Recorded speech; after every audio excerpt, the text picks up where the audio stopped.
Labvakar, darbie draugi! Sākam kārtējo pārskatu par karu Ukrainā. Šodien ziņas nāk no Velika Novoselka sektora, kur tad Krievijas armija pēc tādas ilgas pauzes atkal ir pamodusies un tagad virzās uz priekšu.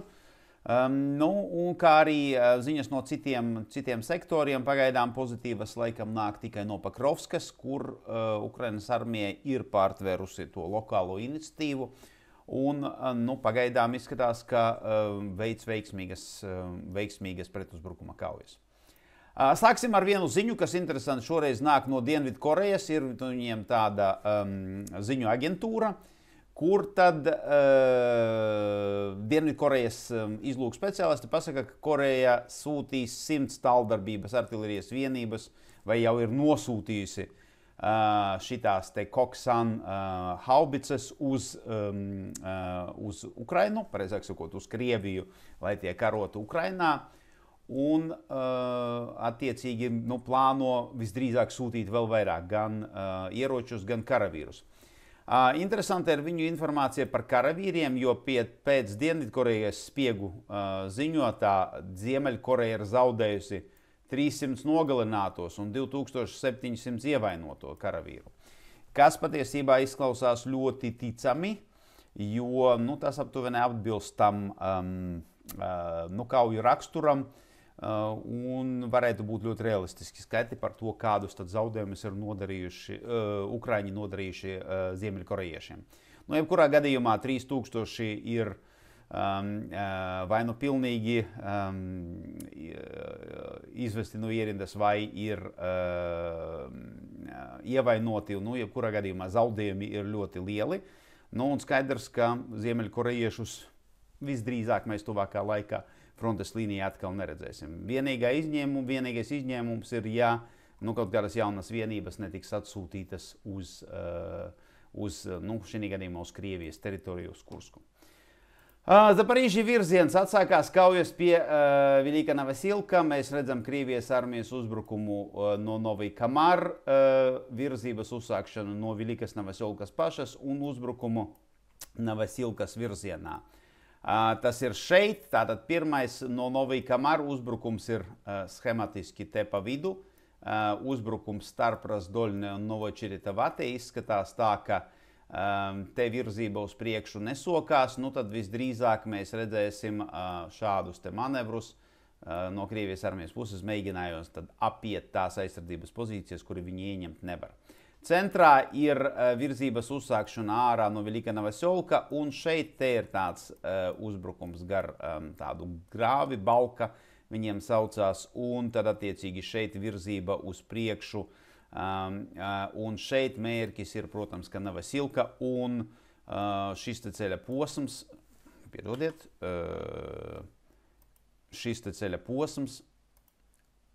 kuru tad Krievijas armija mēģina iegūt savā kontrolē. Lai attiecīgi tālāk viņi varētu attīstīt uzbrukumu uz priekšu. Velika Novoselkā situācija ir tāda. Izskatās tā, ka Krievijas armija ir pārgājusi pāri Mokrai Jali upei. Visdrīzāk tas tā nenotika. Visdrīzāk uzbrukums ir gājis šeit gar šīm te meža līnijām, kā arī gar pašu upes krastu no otras puses. Mērķis Krievijas armijas uzbrukumam šeit absolūti skaidrs ir šīs aizsardzības pozīcijas Ukrainas armijas, bez kuru ieņemšanas nekāda virzība uz priekšu Krievijas armijas šeit nav iespējama. Tātad Pakrovskas virziens, piedodiet. Šeit Krievijas armija tomēr izdevās aiziet līdz šim te ceļa krustojumam pie Maļiņivkas. Te ir diezgan tāda nopietna Ukrainas armija ofensīva. Vairākos virzienos, pagaidām netiek ziņots par kaut kādām izmaiņām, bet skaidrs, ka Krievijas armijas uzbrukums Pakrovskai šeit ir apstājies. Tajā laikā tad attiecīgi Krievijas armija uzbruk šeit un visdrīzāk, kā es jau agrāk stāstīju, viņi iet uz Novopavlivku. Un te mēs redzam izmaiņas ir pie Uspieņivkas. Nespējot ieņemt Nadievku, tagad viņi pagriezās un uzbruk pie Braženkai. Pie Sribņa, pēc Sribņa ieņemšanas viņi ir iegājuši Zaparīžie. Tas ir mazais Zaparīžie, tas nav lielais Zaparīžie. Kā jūs saprotat, šo nosaukumu līdzīga Ukrainā ir ļoti, ļoti daudz. Nav skaidra situācija šeit uz ceļa, nav pagaidām apstiprinājuma, vai Krievijas armijas izdevās to ieņemt, nu, un, diemžēl, pie Andrievkas situācija ir ļoti sarežģīta. Kaujas pie Pakrovskas es gribētu paskaidrot jums vienu lietu, tad, ja jūs atceraties, tas Krievijas armija šeit bija ienākusi, ieņēmusi Kotline un ieņēmusi Udačne, piedodiet, vismaz daļu no Udačne, un tad mēģināja attīstīt savus uzbrukumus tālāk, bet tad viss tas apstājās, jo Ukraiņi uzsāka savas operācijas, mēģinājot tad atsviest Krievijas armiju atpakaļ uz iepriekšējām pozīcijām. Un te jāsaka tā, nu tad Krievija ieņēmusi bija mums Pišķane un virzījās uz priekšu uz Zvirave.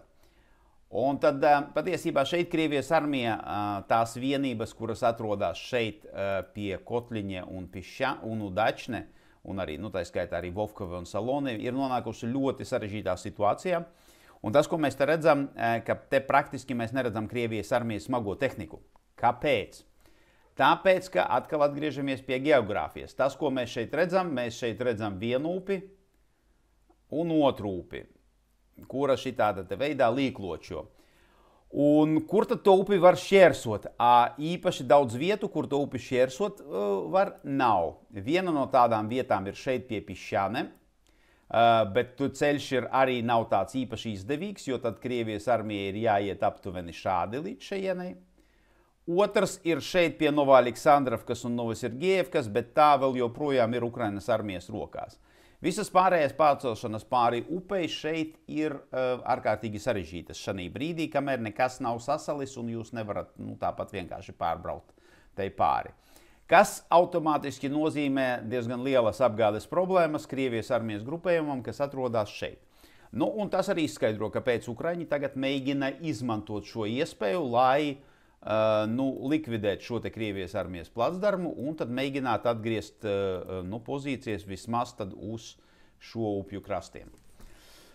Nu, un es domāju, ka tālāk arī viņi turpinās savus uzbrukumus šajā virzienā. Jā, precizēju no iepriekšējās reizes tad pozīcijas, ko ieņem Ukrainas armija šeit, tad šī te pozīcija nav pelēkajā zonā, šī te pozīcija ir Ukrainas armijas rokās. Bet tālāk te ir atklāts lauks, kur tad attiecīgi ne Ukrainas armija nevar pavirzīties uz priekšu, bet arī Krievijas armijai nav spēku tagad mēģināt uzbrukt Līsivkai. Jā, tālāk uz dienvidiem, uz Pieņivka, šeit ir Krievijas armijas virzība uz priekšu iekšā ciemā. Viss ciems ieņemts nav, bet pēc kāda laika mēs redzam, ka viņi pavirzījies uz priekšu.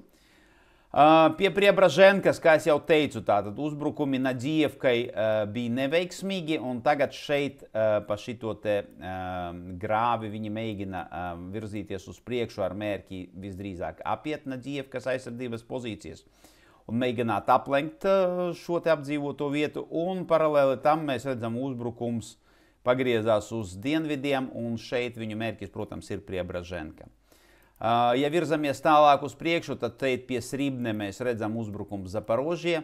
Šeit tad Krievijas armija ir ienākusi iekšā šajā te apdzīvotā vietā. Un Andrievkā situācija vispār atsevišķi avoti ziņo par to, ka Krievija jau ir ieņēmusi visu ciemu. Nu, tam apstiprinājuma nav, bet kam ir apstiprinājums? Pirmais, ka šo te visu pozīciju Krievijas armija ir ieņēmusi, pēdējo pozīciju viņi ieņēma vakar. Un tad mēs redzam virzību uz priekšu pašā Andrievkā, un tad tā ir šeit ziemeļos un šitam te dienvidos pa ceļu. Un te izskatās tā, ka visdrīzāk Krievijas armijas uzbrukumu apturēt šeit neizdosies, un viņiem izdosies aiziet līdz pat Andrievkas beigām. Šī zona šobrīd tiek zīmēta kā pelēkā zonā esošā, jo situācija šeit ir ārkārtīgi sarežģīta. Nu, un ja mēs paskatāmies arī kopējo situāciju šeit, tad arī te ar vien vairāk un vairāk pozīciju ieņemšanu Andrievkai, tad tā situācijas attīstība, kad tūlīt mēs redzēsim uzbrukumu Konstantinopoļam, un tad, diemžēl, visi Ukrainas armijas karavīri, kas ir šajā pozīcijā un Lakļi, diemžēl nonāk, viņi jau tagad ir operacionālā aplenkumā, nu, tā viņiem ir risks nonākt pilnībā aplenkumā ir ļoti, ļoti liels. Bet tā problēma, kā arī vienkārši atkāpties no šīm pozīcijām, viņi nevar, jo arī tas visdrīzāk nodarīs viņiem ļoti lielus zaudējumus. Tā kā situācija šeit ir sarežģīta, kā es jau teicu, vienīgā iespēja ir atsist šīs pozīcijas aptuveni šādi, tad varētu teikt, ka tā situācija ir uzlabojusies. Pagaidām neko labu par šo sektoru pateikt nevar. Atkal Limanas virziens šeit atkal atjaunojās ziņas par to, ka notiek uzbrukumi Jampolivkai. Tas ir notiek šeit. Tātad kārtējais apstiprinājums, ka Krievijas armija izdevās tikt līdz pilsētiņas centram. Paralēli turpinās kaujas šajā mežā, un arī šeit tāpat kā ar Andrievku arī nav ļoti skaidra situācija ar Jampolivku kā tādu. Jo ir pāris video no centra, bet kas notiek Jampolivkas dienvidos, mēs šoreiz nezinām. Atceramies, šeit Ukraiņi bija pāris reizes veikuši veiksmīgus pretuzbrukumus, cerēsim, ka arī šeit viņiem izdosies apturēt Krievijas armijas virzību uz priekšu. Harkava, šeit atkal Krievijas armijas uzbrukums Vovčanskā, aptuveni nedēļu atpakaļ mēs redzējām vienu. Tas iepriekšējais mums bija šeit, kur tad izdevās Krievijas armijai pavirzīties uz priekšu. Tagad apstiprināta ir virzība uz šejieni. Ir objektīvie kadri par to, ka šī ēka ir ieņemta. Un tā nav laba ziņa, jo tā aktivizācija nav tā, ka Krievijas armija te masīvi uzbruk, bet tā virzība uz priekšu nav nekas pozitīvs. Galvenais signāls būs tāds, ja sāksies kaujas par šo te rūpnīcu, kā viņa tur saucās, piedodiet, par šo te rūpnīcu, tad mēs redzēsim, ka Krievijas armija uzsāka nopietnu uzbrukumu šajā te virzienā.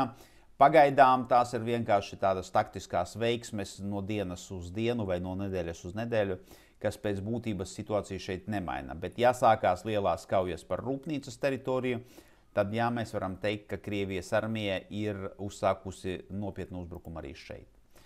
Kurskas virziens šeit izmaiņas mums ir pie Sverdlikava. Diemžēl šeit Krievijas armija turpina virzīties uz priekšu. Šī te pelēkā zona visdrīzāk rīt pazudīs, ja tikai kaut kādā maģiskajā veidā neparādīsies informācijas par to, ka Krievijas armija šeit kaut ko kontrolē.